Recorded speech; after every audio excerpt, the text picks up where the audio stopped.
Di awal film ditunjukkan sebuah keluarga kecil tapi benghar. Ayahnya bernama Edward, istrinya bernama Constance, dan anaknya bernama Charlie. Lalu si Charlie pun menunjukkan bakatnya yang sangat langka, yaitu bangke. Lalu mereka pun berpamitan dan berangkat untuk bekerja. Anaknya juga berangkat untuk sekolah dan cuaca pun sedikit berangin. Singkat cerita, Connie pun telah pulang dari acara pelelangan. Kebetulan cuaca hari itu menjadi sangat berangin, bahkan jalanan pun jadi berantakan karena bala oleh kertas. Saat itu juga Connie menabrak seorang pria muda bernama Paul Martel. Karena cuaca sedang tidak baik, Paul pun mengajak Connie untuk mengunjungi rumahnya. Lalu ia pun diajak masuk ke dalam rumahnya dan membersihkan lukanya. Connie pun berkenalan dengannya. Connie pun menelpon keluarganya karena pulang telat, dan si Paul memberikan es untuk mengobati luka lutut Connie dan memegang lengannya. Ketika Connie hendak pulang, ia pun diberi buku oleh Paul, dan seketika si Connie langsung bergegas pergi dari kediaman Paul tersebut. Sampai di rumah, ia mengobati lukanya dan bercerita perihal lukanya tersebut kepada suaminya. Bahkan ia juga bercerita perihal Paul. Keesokan harinya, Connie sedang mempersiapkan keberangkatan anaknya. Setelah pergi, ia melihat buku yang diberikan oleh Paul. Lalu terjatuhlah secari kertas yang isinya ternyata nomor HP si Paul. Gak pakai lama, Connie pun pergi ke wartel terdekat dan menghubungi si Paul. Saat Paul mengangkat teleponnya, Paul pun ngajak Connie mengunjungi rumahnya untuk ngopi bareng.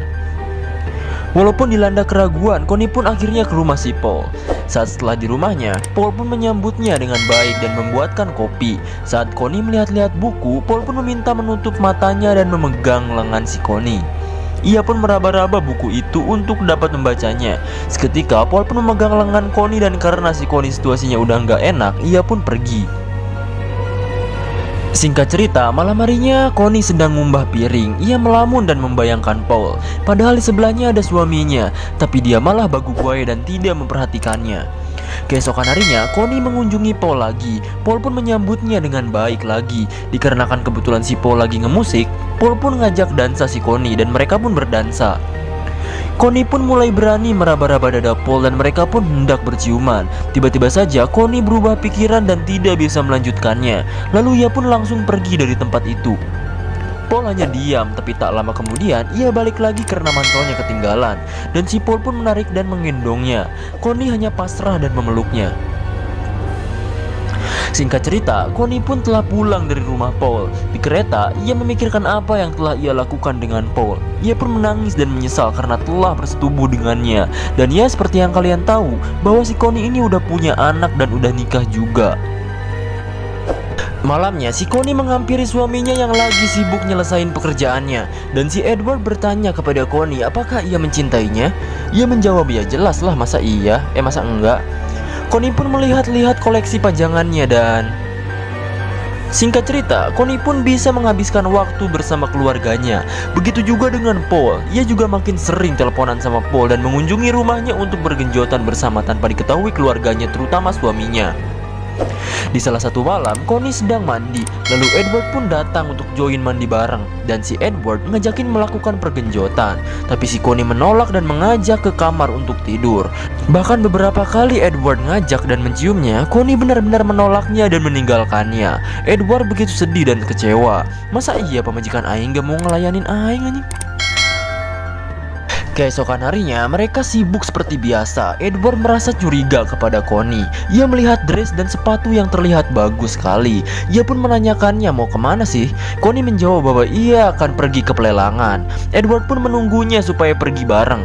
Saat Edward menunggu, Connie pun bilang bahwa siang nanti akan ke tempat facial Georgiana pada jam 12.30. Dan si Edward pun langsung berangkat duluan. Lalu di tempat kerja, Edward menelpon tempat facial Georgiana. Ternyata gak ada daftar nama istrinya pada jam 12.30. Ia pun makin curiga. Connie yang sedang OTW ke rumah Paul ternyata bertemu dengan dua temannya. Dan ia pun dipaksa untuk ikut ngopi bareng. Ia pun mau gak mau jadi ikut. Saat sampai di tempat, Connie pun izin untuk menelpon dan ia pun menelpon Paul untuk menunggunya. Saat ia balik lagi, ternyata Paul masuk ke kafe itu. Paul pun bergegas ke belakang kafe dan diikuti oleh Connie yang beralasan untuk pergi ke toilet. Dan mereka pun langsung melakukan adegan pergenjotan di toilet tersebut. Gelo. Setelah bergenjotan selesai, mereka pun balik seperti biasa lagi dan teman-temannya ternyata sedang memperhatikan Paul. Setelah beres di kafe tersebut, Connie pun bergenjotan lagi bersama Paul di rumahnya. Anjir gelo, sebeh ya anjir. Di suatu tempat, Paul mendatangi kerabatnya bernama Frank. Ia menceritakan perihal istrinya dan meminta Frank untuk memata-matai istrinya. Malam hari pun tiba. Keluarga kecil ini sedang makan malam. Edward pun bilang bahwa besok akan pergi ke Chicago pagi hari. Keesokan harinya, ia telah siap untuk berangkat tanpa membangunkan istrinya dan ia pun pergi. Setelah suaminya pergi, ia pun berdandan dengan cantik. Connie dan Paul pun nonton dan bergenjotan di tempat itu dan mereka benar-benar bersenang-senang bersama. Tetapi si Frank diam-diam motoin mereka berdua. Lebok sih ya cok. Bahkan sampai si Charlie pun anaknya sendiri lupa dijemput anjir. Setelah bangun dari tidurnya, ia pun buru-buru menjemput Charlie dan mereka pun balik. Malam harinya, Connie menangis karena perbuatannya selama ini dan ia hendak menelpon Paul, tapi keburu ada anaknya datang. Paginya, si Frank menemui Edward dan memberikan hasil foto-fotonya. Ia pun laporan bahwa istrinya suka ke rumah Paul dan nonton bioskop. Edward pun kecewa dan sakit hati, bangke emang istrinya ini. Lalu Connie juga sedang berbelanja. Ia memikirkan hal itu. Ia ingin sekali menghentikan hubungannya dengan Paul, bahkan saat mengendari juga ia sampai mau kelabasan ke New York. Di jalan, ia melihat Paul bersama wanita lain. Ia pun turun dan mencari Paul. Saat di toko buku, ia pun mengintip bahwa Paul sedang bersama wanita lain. Mereka pun ribut dan si Paul memisahkan mereka. Akhirnya, mereka pun menuju ke rumah Paul sambil adu bacot. Dan saat si Connie hendak pergi, Paul menahannya dan akhirnya mereka pun melakukan adegan pergenjotan lagi. Awalnya si Connie ini nolak, tapi akhirnya malah mau. Anjir gila Connie najis. Setelah melakukan pergenjotan, Paul ngelihat ada seseorang di depan rumahnya dan itu adalah Edward dan ia pun hendak pergi. Lalu saat Paul berbalik, kebetulan sekali Connie berlari untuk pergi dari rumah Paul. Lalu si Edward pun balik lagi ke arah rumah Paul dan masuk untuk bertamu padanya. Lalu si Paul pun kaget bahwa ia adalah suami Connie dan ya Paul berusaha mengendalikan ekspresinya. Edward pun melihat-lihat rumah tersebut sambil minum vodka. Mereka pun ngobrol perihal istrinya dan menceritakannya dari awal. Lalu Edward lihat-lihat kembali rumah tersebut dan ia menemui sebuah koleksi milik Connie di ranjang Paul. Ya seperti yang kalian lihat di scene sebelumnya ya. Ia pun menangis melihat benda itu dan bilang bahwa dialah yang membelikan benda itu. Lalu tiba-tiba saja Edward gak enak perasaan dan matanya kunang-kunang. Dia pun langsung menggetok-getokkan benda itu ke kepala si Paul hingga kepala Paul bercucuran darah sangat banyak sekali dan meninggal dunia. Edward kaget dengan apa yang ia lakukan. Ia bingung harus bagaimana dan bangke lah. Ia pun mengecek apakah Paul masih hidup. Lalu ia pun menutup mayatnya dengan kain putih. Ia pun diam memikirkan sesuatu. Ia pun hendak menelpon 911 untuk menyerahkan dirinya. Tetapi ia berpikir ulang. Lalu ia pun mengelola beberapa benda yang sudah ia pegang agar meninggalkan jejak dan mencuci koleksi milik Connie. Saat ia menyeret mayat Paul, ia mendengar pesan suara dari istrinya bahwa Connie benar-benar tidak ingin melanjutkan hubungan tersebut dan ia benar-benar menyayangi keluarganya sekarang. Dan ia menyesal dengan apa yang ia perbuat saat ini. Lalu ia pun melanjutkan membenahi mayatnya Paul. Ia mengepel bekas darahnya dan menggulung-gulung mayatnya Paul dan memasukkan beberapa buku yang terkena darah menggunakan karpet dan mengikatnya dengan lakban. Ia pun menyeret mayatnya itu keluar dan menghapus semua pesan yang ada di telepon milik Paul tersebut. Tapi ada satu hal yang ia lupa, yaitu adalah nomor telepon Connie yang tertulis di dalam sebuah surat. Ia pun menyeret mayat Paul ke dalam lift. Sayangnya lift tersebut macet dan berhenti. Ia pun kesal dan ketakutan. Alhasil ia langsung naik kembali dan bisa keluar dari rumah itu dan memasukkan mayat Paul ke dalam bagasi. Ia pun langsung ganti baju dan membersihkan darah di dadanya. Lalu ia bergegas untuk melihat pertunjukan anak semata wayangnya tersebut. Mereka pun sangat bahagia melihat anaknya konser. Lalu Connie pun memegang erat lengan Edward dan si Edward kaget berarti istrinya ini beneran masih sayang sama dia.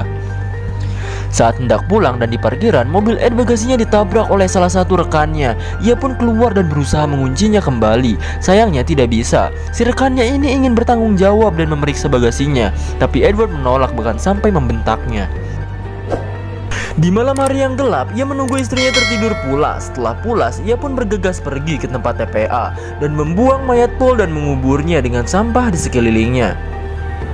Lalu ia pun mencuci mobilnya tersebut agar meninggalkan jejak. Singkat cerita, pagi pun tiba. Connie melihat aneh sikap Edward yang sepertinya banyak pikiran. Ia bahkan sampai salah pakai sepatu dan si Edward sampai nanya sama si Connie, apakah kalian baik-baik aja? Perlu gak kita pindah keluar kota? Connie pun merasa aneh dengan Edward.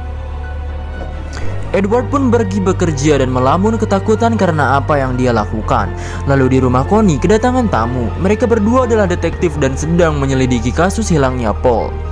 Ia pun menanyakan beberapa hal mengenai Paul kepada Connie karena di rumahnya Paul mereka menemukan nomor rumah Connie.